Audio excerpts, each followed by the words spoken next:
To continue our week 3 of Black History Month, we are reviewing the film that's in theaters right now that came out on Valentine's Day. All about love. One Love, Bob Marley. Don't let them fool you. It's a hit. Oh, no. Reggae is the people music. The movie begins with Bob Marley's assassination attempt. And after this, he's like, yo, I think the political situation in Jamaica is just too much. So he's like, look, I've got family in Delaware. I need my kids to go to Delaware. He goes to Europe, where he wants to make his first crossover album. So you see him exploring like the British punk scene and all of that to try and get this new sound and interviewing new band members. All of this on his way to making Exodus, one of his most famous albums. I think this is a very good way to frame a biopic. It starts off in a way that makes me think it's going to be different, but instead it's much more, I hate to say it, it's much more paint by the numbers. It has a very predictable and at times boring rhythm. It's because the movie doesn't do anything particularly unique. Now, that doesn't mean the movie's bad. There are things I like a lot. I like every moment with Bob Marley when he's talking about his Rastafarian lifestyle. I like that a lot. I like the stuff when he's in Jamaica with other Rastafarians. And we understand his... It's like family. Yeah, exactly. We understand his views on life and things like that. I like that a lot. The movie starts off super, super strong with him like singing I Shot the Sheriff. I shot the with like cutting in between like that and some strife that's going on in Jamaica, so you can understand his mind frame when he made that song. That kind of stuff is good. But as soon as he gets to Europe, the movie gets on like rails. The movie goes exactly like you expect, beat for beat. And for me, I kept waiting for some drama. I kept waiting for something to happen. But all the drama happened in the very beginning with the assassination attempt. And after that, I know he makes Exodus. I've heard it. So like, where's the drama? And that I find disappointing. Okay, you see he's in London and you see that he's having infidelity, which they didn't even like explore that to the fullest they did. They like touched it, you know, but they just touched it a little bit. Yeah. You know, you felt that coming. You probably felt the beat coming where the manager is like scheming money under the table for these the African concert stuff. Like you saw all this stuff coming, huh? You could literally take everything you said and put that in the Elvis movie with the scheming manager. You could put that in the Michael Jackson movie with Joe Jackson. Like it becomes very like, oh, it's with the infidelity. Okay, yeah, the infidelity. Like it becomes like exactly what you expect, right? Again, that doesn't necessarily mean the movie's bad. It's just identical to every biopic you've ever seen. Ray did it too. It hits every single beat. Yep, Ray did the exact same thing. And you're like, well, that's what happened. Why are you complaining about it? Because Bob Marley had such a big life. And I feel like there are other things we could focus on. And I wish they went deeper into like his mindset. I feel like I left the theater with the exact same information about Bob Marley that I came to the theater with. Like I didn't learn anything new. There's no interesting revelation. Like I knew there was an assassination attempt. I knew he died of cancer, and I knew he released Exodus, and that is literally every beat in the movie. I would have probably wanted 2 things more in this film.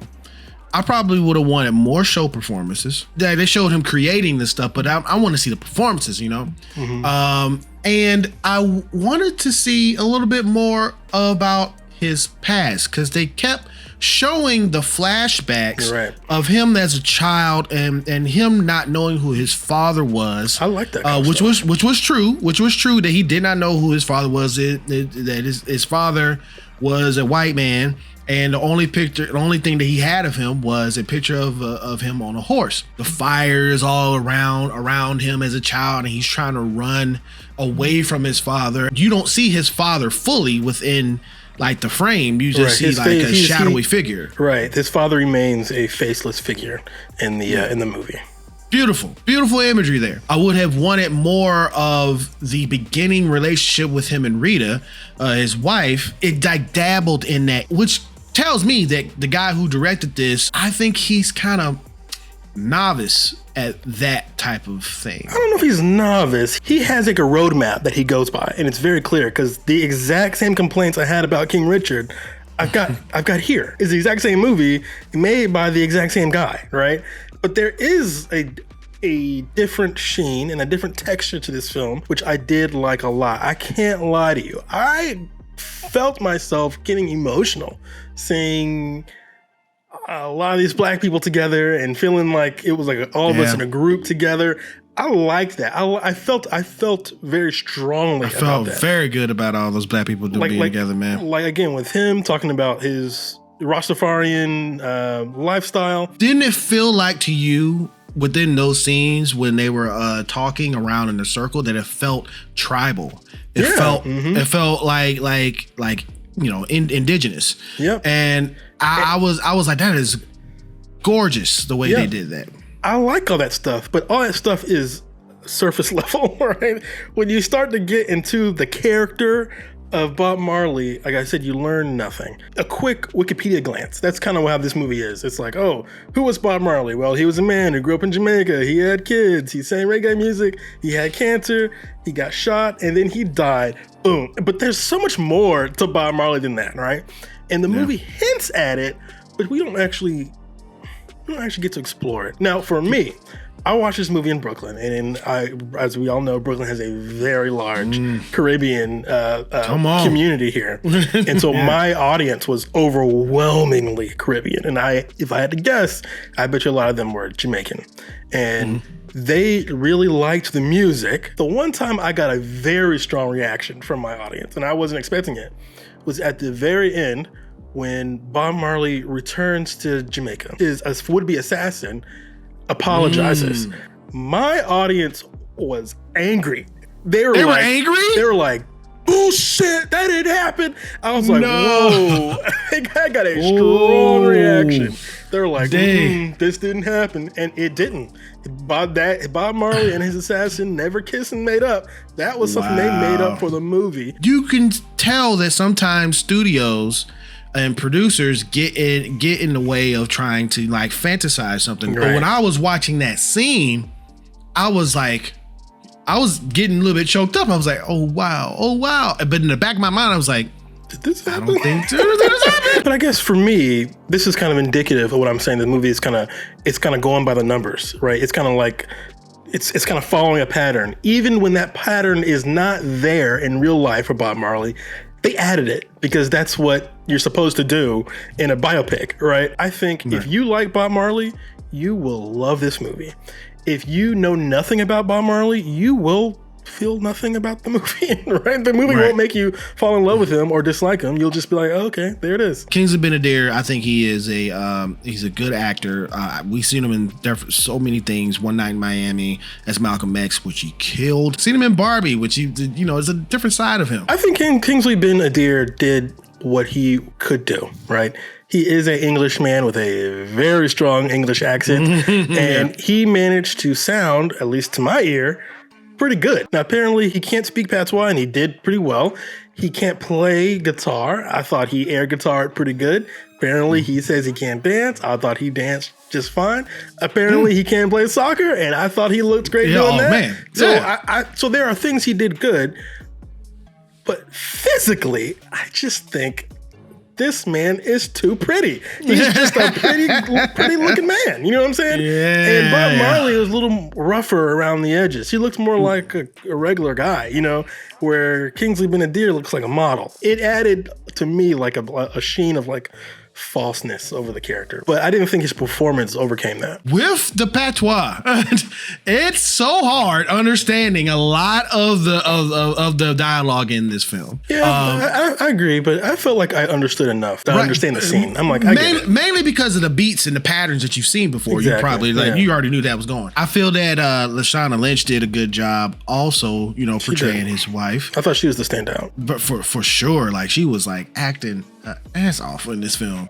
I felt for her when they were having that argument out in Paris. Her passion within her words made it convincing to me.